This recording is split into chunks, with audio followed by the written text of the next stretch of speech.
Thiatou ML a ngi noonu.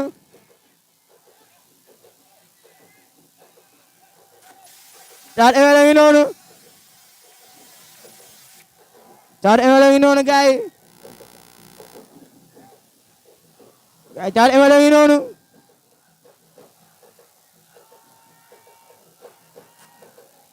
Thiatou a ngi noonu. Thiatou ML a ngi noonu. Thiatou ML a ngi noonu.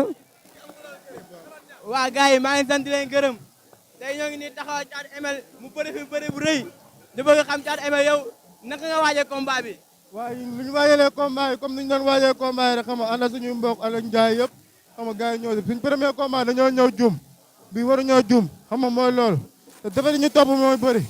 fii tey lamb ji victoire bi maa ngi koy may caas kooku sama doom ndey la bu lib li waree barki Seydina Mohamed moom moo tax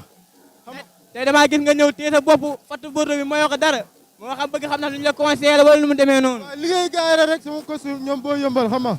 gars yi boo yëmbal sonn na si affaire bu baax a baax a baax bilaay walaay ma dee au soir moo siy sonn waaw di ñaanal Sokh Do si samedi mu am ndam si kaw kii Mbengue Mboro su may ñaanal sama frère Sokh Do yaa na daan si ndam bu seedu guy mooy loolu bundi tijjeeku na xam lii ndax li nga préparé wala daa ñëw sa xel nga jëfee. nee naa la keroog su ma ñëwaat si biir lamb bi leneen la woon naa la ko nee naa la tey amul yax de mais ku ko jéggi soo na la demee nag si ñan nga teg sa bët. si ñoom Pogola ñoom Liis Ñaaw waxoon naa la ko keroog seesi woon nga ma loolu laa teg sama bët mais du ko yii nii di sant Bamba. waaw ñooy sant di la gërëm. waaw di sant waa Morola ñëpp di sant waa Morola di sant sama toos wala ndeng jàpp na si lamb ji bu baax a baax demis si may na ma xaalis bu bëri ñoom Mama jàpp nañ si lamb ji bu baax a baax ñoom Thiass gaa yëpp di sant sama yaay bu baax a baax di sant sama yaay di sant yaa ngoone di sant waa koñ ba ñëpp di sant yaa ngoone bu baax a baax sonn na si affaire yi bilaa walaay boobu ba léegi combat bu mu taxawee di avant koor gi ba léegi mooy loolu moo ngi dangi xam nga lu mu am dugal ko si lamb ji bilaa walaay talaay di wax xam nga victoire bii nii maa ngi koy may waa koñ ba ñëpp waa surtout waa Kébeen aw ma seen fay sama gars yi ne foofu noonu ñoom Ousmane Plan ñoom Sa Mori tey damaa ñaanal bay jooy bilaa walaay tey day métti rek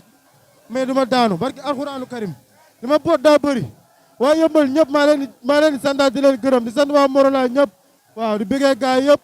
gars yi yaa ngi leen see jàpp waaw mooy loolu di santaat sama yaay bu baax a baax a baax lii yëpp mère lii lépp yaa tax ñu koy war a leen def barki Seydina Muhammad dafa métti trop xam nga mooy loolu di santaat sama yaay bu baax a baax di sant sama maam di sant gars yi yëpp baay mooy loolu bul jooy waaw sëñ Fallou baay mooy loolu xëy na fees rek sëñ Fallou